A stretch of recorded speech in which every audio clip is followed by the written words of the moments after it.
Hello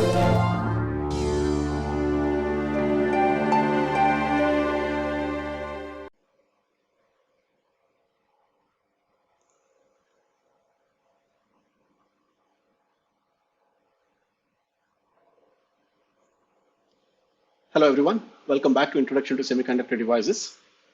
So in the last lecture, we understood the last few lectures, we have understood the mass capacitor electrostatics, and we also looked at the various non-idealities. So today the agenda is to understand the CV of a MOSFET, MOS capacitor, sorry. A CV is a very, very important measurement technique, which will help us analyze the behavior of a MOS structure. Okay. So we will spend some time today on that. So we have seen this already. So wherein you have the MOS structure, metal, oxide, and semiconductor. We have analyzed this in detail. So essentially what we have been doing is we are drawing a band diagram and all in this direction basically. From you going from metal to oxide to semiconductor, what was happening, we understood that in multiple ways. So today, we would like to understand CV. When you take off a CV, capacitor, right? If you take a parallel plate capacitor, what is its capacitance? The capacitance is simply, the capacity to store charge. Let's say you apply a positive voltage, apply a charge, voltage to one of the plates. Then it develops a positive charge, and there will be an opposite, equal and opposite negative charge on the other plate. And there is a certain amount of energy stored in the capacitor. The ratio of charge to voltage is your capacitance, right? So for a simple parallel plate capacitor, if you add a plus delta Q, there will be automatically a minus delta Q on the other plate, and it's a constant. The capacitance is constant. But in semiconductor devices, the capacitance is not constant. We have seen one example in the case of the PN junction diode in reverse bias. So as you increase the reverse bias, we saw that the depletion width was increasing and the capacitance was changing, right? So now we would like to understand what happens to the MOS device. So it's not a simple PN junction, but you have an oxide in between, and then there's a metal and a semiconductor. To understand that, what we'll do is we'll apply two voltages to the MOS structure. Okay. One is a DC voltage, which I'm calling as VG, right? This is basically a biasing voltage. So I'll change this from accumulation to depletion to inversion. I'll sweep through these regimes. So I'm essentially changing the DC bias when I change my VG. In addition to that, I'll apply a AC signal. Okay. So the total AC signal is basically VG plus some AC signal, wherein this AC VS is a small signal voltage. It can be something like 25 to 50 millivolts. It's a small signal. It's not going to perturb the DC operating point of the MOS capacitor. And then I'll have another, frequency that could be anywhere, it could be 1 hertz to even 1 megahertz. It could be a wide range of frequencies. Okay. So I'm doing I'm checking the response for small signal, right? This omega, the VS is small signal voltage. Now, how does this structure respond, right? But how do you measure capacitance, right? If you want to measure capacitance, what we'll do is we'll essentially change, right? We will C is basically dq by dV. So I'll change my AC signal. So that is my frequency, certain frequency. I'm changing that. I'm looking at the response of the charge, and then from that I'm calculating the capacitance.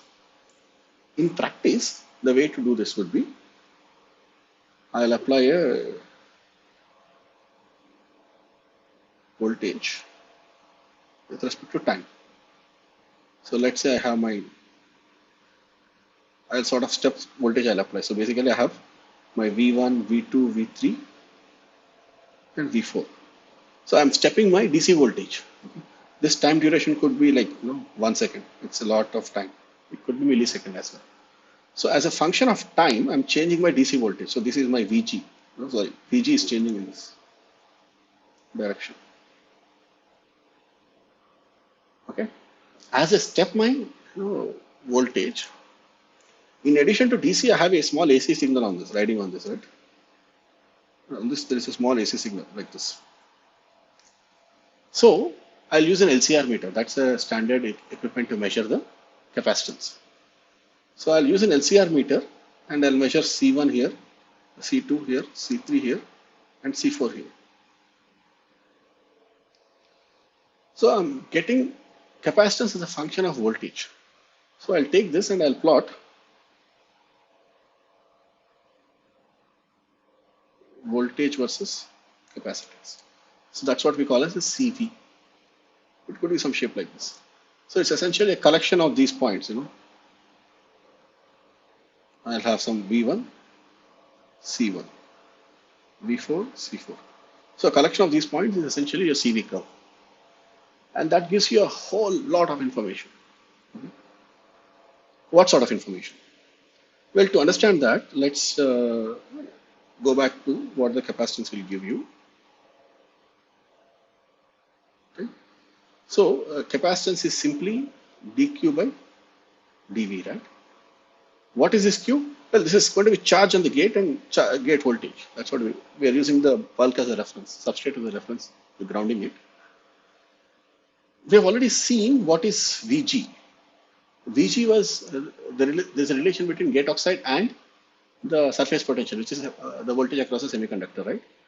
So that was minus Qd divided by Cox plus phi s, which is surface potential, right? So if I take a derivative here, dVg by dQg, I'll take. Well, Qd is actually, this is minus, this is going to be Qg. I mean, depletion charge is simply going to be inverse of the gate charge, right? Okay, this is valid only in the depletion region, by the way. Valid in depletion regime. Because in accumulation and inversion, we saw that, more or less the surface potential remains constant. Okay? It's a slightly different thing. Okay. So when you have this, what should happen? So this will be simply 1 over Cox plus d phi s divided by dVg. And the second thing is essentially telling you dQg, not phi s. This is not Vg, but this is dQg. How is the charge varying with respect to the potential, right? So this second term is equal to 1 over C depletion. Okay. So overall, 1 over C, basically the gate capacitance, is equal to 1 over C oxide capacitance plus the depletion capacitance. So in effect, what we are seeing is you have a oxide capacitance and then you have a depletion capacitance in series. So that seems reasonable, right? We saw that there's a depletion region created. So just under the oxide, there's going to be a depletion capacitance. And then there is a series relation with the gate oxide capacitance. Okay. So you have these two capacitances. So this relation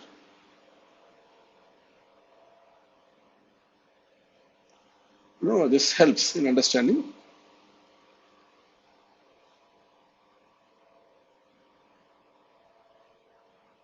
the behavior of carriers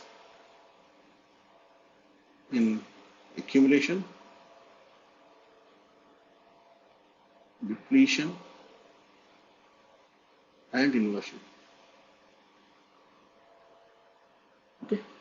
So we study this function, right, how this is happening. So that is the analysis, CV analysis. So how does the CV curve look like? We'll first show you that and we'll explain how that is coming about. So the CV curve looks like this. Okay. So you have basically on the y-axis C by Cox. So I'm plotting the capacitance versus Cox, and then x-axis is the voltage. Okay. So we will understand this by region. So first let's consider the accumulation region, and this is a p-type substrate. Okay. So p-type substrate. Let's assume that for a moment. Just excuse me for a moment.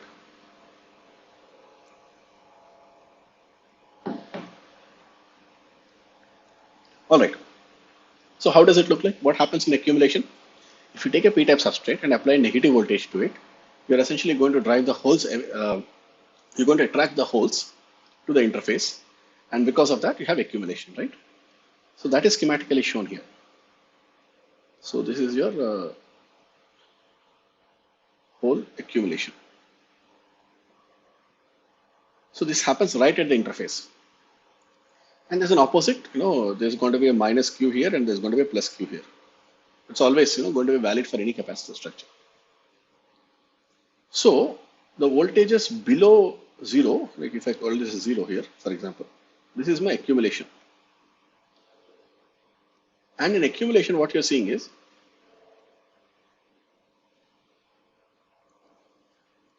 if I, this plus Q and minus Q are caused by the DC voltage, right? VG. I'm biasing the capacitor, and the small signal is going to cause a small, minus Q, minus delta Q, let's say.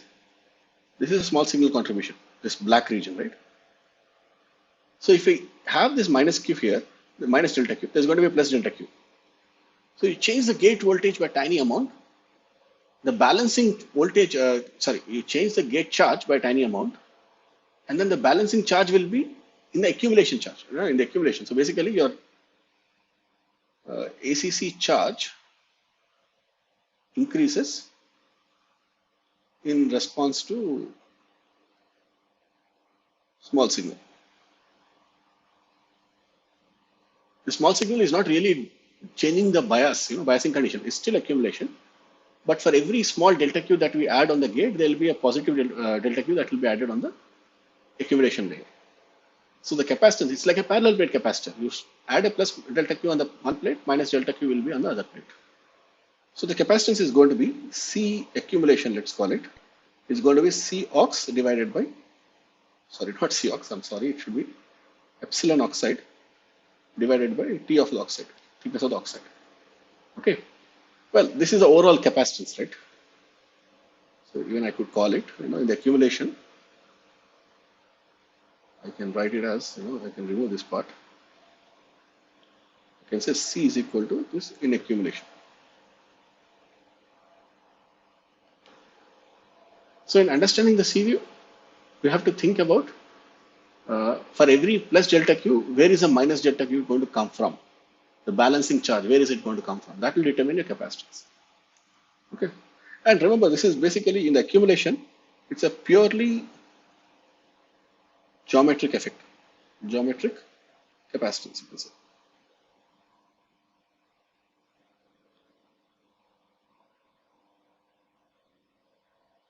Okay.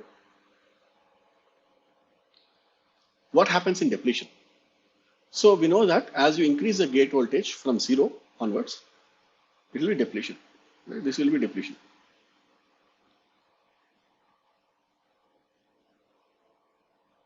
Right? What happens? So we're going to push away the holes. This is a P-type substrate, so we're going to push away the holes. So you get exposed acceptors. Exposed Na minus also. Exposed Na minus. Exposed acceptors. So that is going to balance. So basically this balanced charges. So the electrons on the metal has positive charge now, and that will be balanced by the negative charge created with the depletion region. Now if you add a tiny delta Q on the metal, the minus delta Q is going to come from the edge of the depletion region. Remember, we are not changing the bias, so it's a small change. So this is the balancing delta Q in depletion region. So basically, W is going to change from W to W plus delta W, something small change in the depletion width. Okay, so that will lead to a capacitance. So when you go from ACC, accumulation, to depletion, small depletion width, or I should say small change in depletion width. Okay.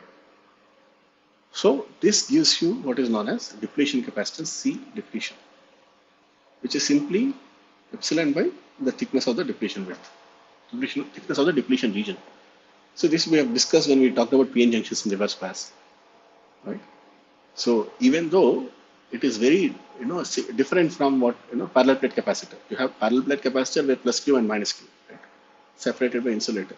But in the case of a semiconductor depletion region, it's a distributed charge. Na is not like plus Q minus Q. It's a distributed charge. But we saw that overall, even then, the net capacitance is simply going to be epsilon by width of the depletion region. Okay. So what happens? Well, as W depletion increases, C depletion reduces. Okay. That's what we expect in a year. Depletion capacitance is reducing. One thing to note in this business is that okay, I can't draw a straight line.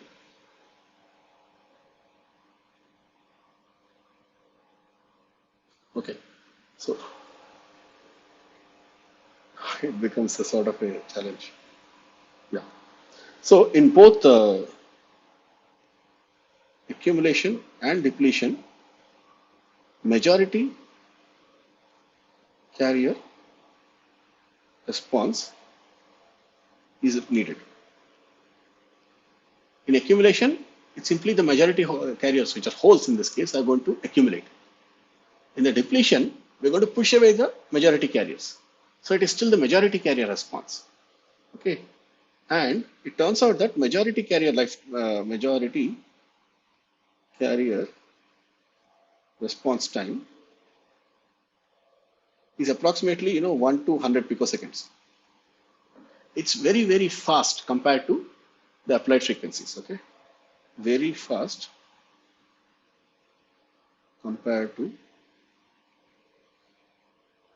applied frequencies. Okay, so that's why we don't really have much of a okay.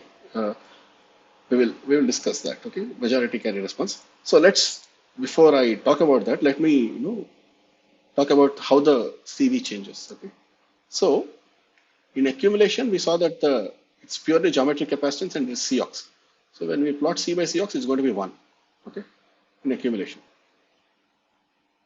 When we go to depletion, C effective, right? C effective, or whatever C you want to call it, C. Let's just call it C. Right? C is simply C depletion times Cox divided by C depletion plus Cox. Because we have two capacitors in series right here, Cox and C depletion. Right? You don't write this. And your C depletion is reducing, right? When Vg increases, W increases, so C depletion decreases, therefore C decreases. Okay. So that's why as you go into depletion, there's a gradual change in the capacitance. The capacitance falls. Now, what is the minimum value? Well, the minimum Cmin. So minimum value of capacitance you will get when you get the maximum depletion width, right? So Cmin equal to C depletion at W equal to W max. You know whatever is the maximum depletion width. W max occurs when phi s equal to 2πf. You have the maximum depletion width, and with respect to, if you calculate the C depletion at that point, you will get the C minimum. Okay.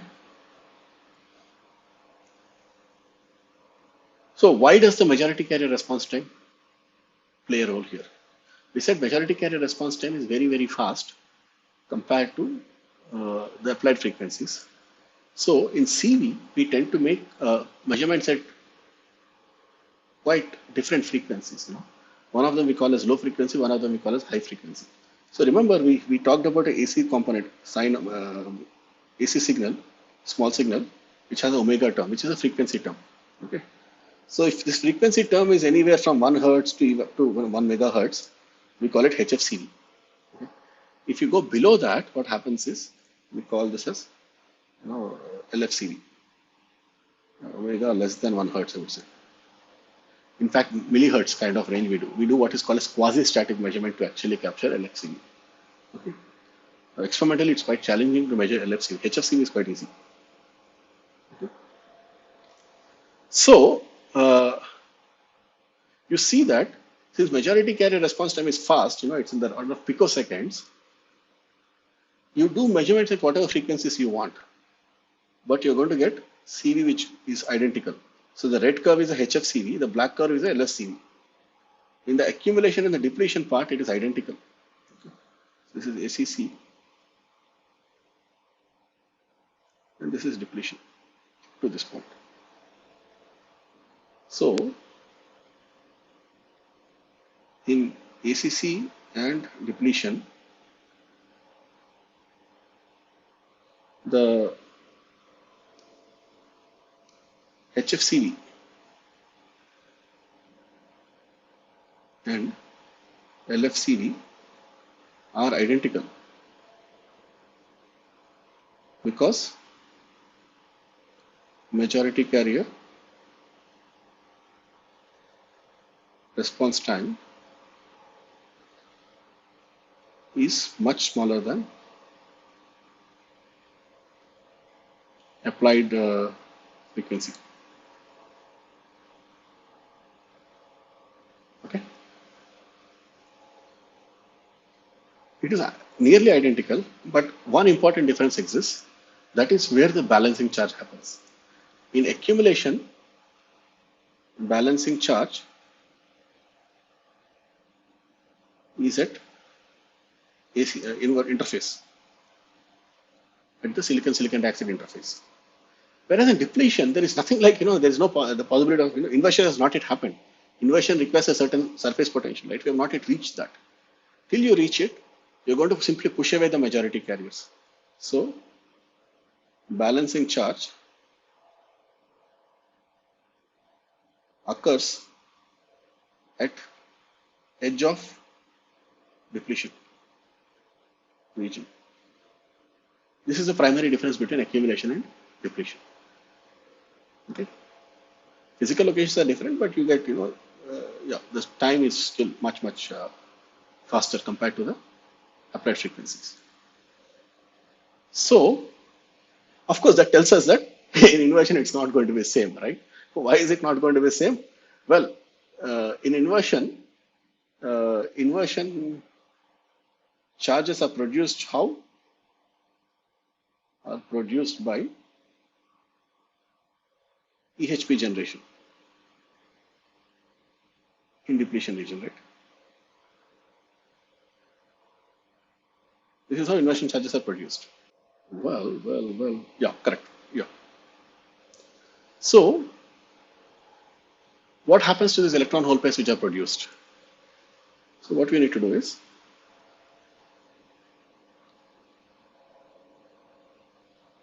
you look at how the electric field is, right?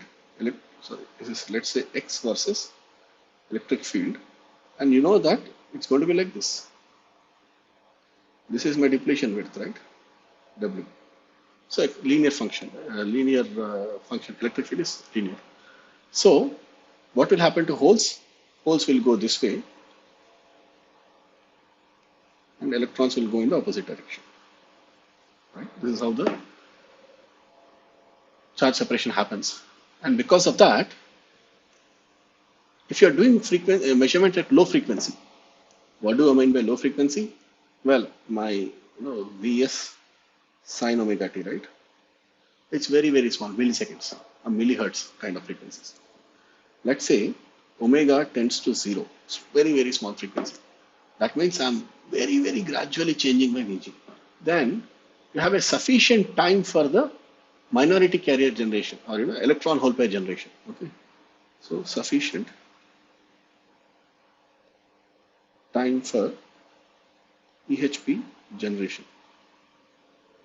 So what happens? They get generated and then they'll accumulate at the interface. Okay, inversion charge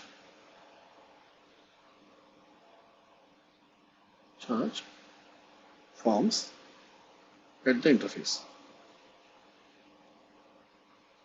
Right?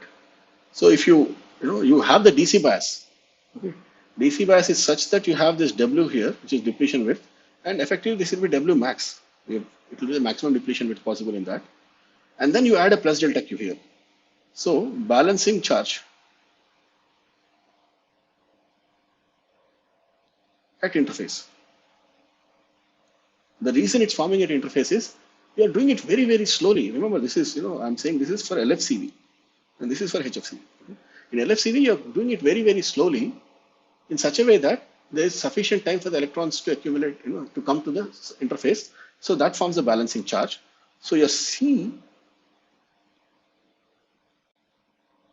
is simply going to be Cox. Okay. And that is why,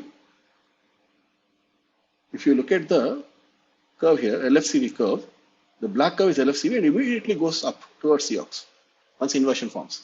So this point, I'll call it as VT, threshold voltage. So once you hit that, you have sufficient amount of inversion. And then whatever changes you do, it just happens at the interface and capacitance goes back up to Cox. Okay.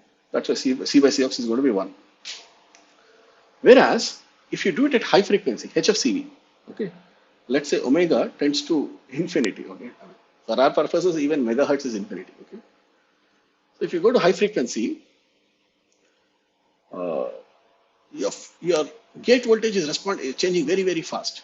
So inversion charge, or there is no sufficient time for EHP generation. So no inversion charge. I mean, there is a DC, whatever inversion, this is there, still there. Okay, no, I should not write it, no inversion charge. Okay, that's not exactly correct. So I have my plus Q here, and my minus Q is formed by two of this. So this will be formed by Q depletion plus Q inversion. Both are minus. Both are exposed acceptors and in this case electrons, right? So you have these two charges. Now if I add a plus delta Q, the minus delta Q can only come from extending the depletion region. This is a balancing charge. Why this has to come at the edge of the depletion region? Because there is no sufficient time for electron hole pair generation. Okay. So the inversion charges cannot come to the interface. So, but we also know that once we reach threshold, there is a lot of screening because of the inversion charge. So the depletion width does not change so much. Okay. So W tends to be W max. So C depletion tends to be, or rather the total gate, right, gate capacitance, C is basically C depletion times C oxide divided by C depletion plus C oxide. So at maximum depletion width, C tends to be close to C depletion. We'll call it a C minimum. So that's why you see that there is this HFCV which does not go back up. It remains flat. So this is the primary difference between HFCV and LFCV. Okay. Please take your time and try to explain this by yourself, because this might seem simple, but this is quite subtle. In my case, the first time I learned this, I thought I understood it, but then after a couple of months, I realized when it was in the exam, I didn't understand anything. Okay, it's not a very easy thing. So it takes time. Please, take your time and understand all this. Okay. So fine, yeah, we get this C minimum. Okay. So by the shape of the CV, we can analyze a lot of things about the MOS device. We'll take some examples. We'll also run some nanohub simulations to show you how the parameters will affect CV. Okay. So so far we have considered only NMOS device, right? This was NMOS device. I didn't mention it, but this is a P-type substrate. All the charge diagrams are all for a P-type substrate. What happens if you take an N-type substrate? Okay. So to explain that, I have a exercise from the textbook. So please go and refer to exercise 16.4 in PRA. This is adapted from there. So essentially here the CV is shown on the top. So you see that there is a, if you have this is N substrate, right, PMOS. So when you apply a positive voltage, what happens? You'll accumulate electrons at the interface. So you have accumulation, and as you go and apply more and more negative voltages, you will go into flat band, depletion, and then finally inversion, and like this. Okay, this is my LFCV. Okay, this is definitely LFC. Okay, so we'll have to understand how each of these black points represents some kind of a physics, right? Accumulation, inversion, depletion, and so on. So we want to understand which point corresponds to which block charge, and in fact you could also draw the band diagrams and look at which accumulation, how does a band diagram look, and so on and so forth. You can do a lot more. We can give you a whole range of exercises. We'll give one of these such things in the assignment, and even the final exam there's going to be something on this for sure. Okay, all right. So first let us look at accumulation, right? This is clearly accumulation. In accumulation, what do you expect? You have excess negative charge on the substrate. Okay, so and that has to be at the interface, right? This is accumulation. So if you look at all these examples, this is accumulation of electrons, and this is holes on the metal, positive charge on the metal.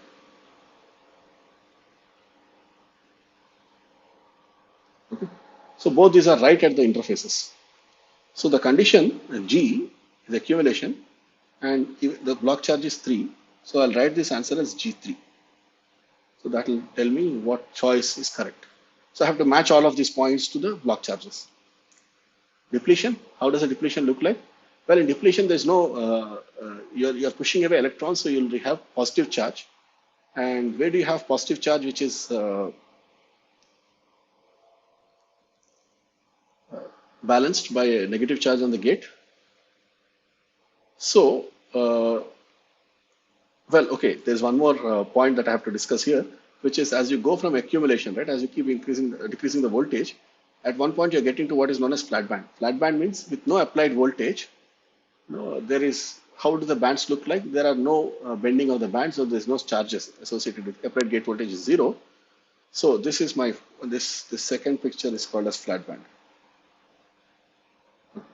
So I'll call this as F2. Okay, this is flat band condition without any applied voltage.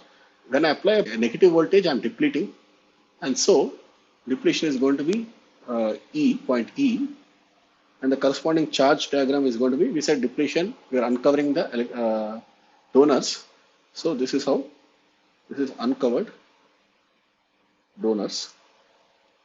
So this is going to be E1, and D is basically the threshold, right? At the threshold at which you are the electron charge, or we are taking n type substrate, so hole charge, inversion charge, right? Number of holes, P, right, is equal to ND, donor charge in the substrate. See here, this is ND, and this is the number of holes, so they're equal. So that's the onset of inversion, so threshold. So okay, this is called as depletion to inversion transition, or VT, threshold. So this is going to be D phi, and the rest of them, right, A, B, C, semiconductor is already in inversion here. Okay, so when you have inversion, essentially you have plus Q, and there's a large minus Q, and there's a large plus Q here. So all of these points are that. So I could write simply A4, B4, C4. So telling you that it's just inversion everywhere. All this, you can't distinguish from a qualitative picture. A, B, C, as A is going to have more inversion charge, but it's very difficult to distinguish that in a qualitative way in this sort of way. So, but this sort of gives you the overall picture of how a CV looks like, right?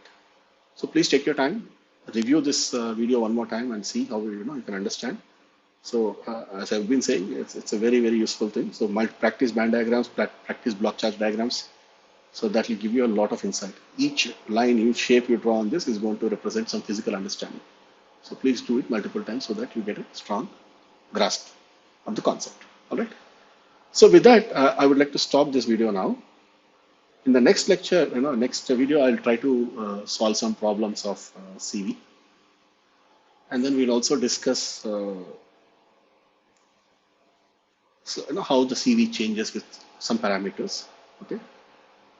So yeah, I'll see you in the next class, next video. Thank you so much. Have a good day.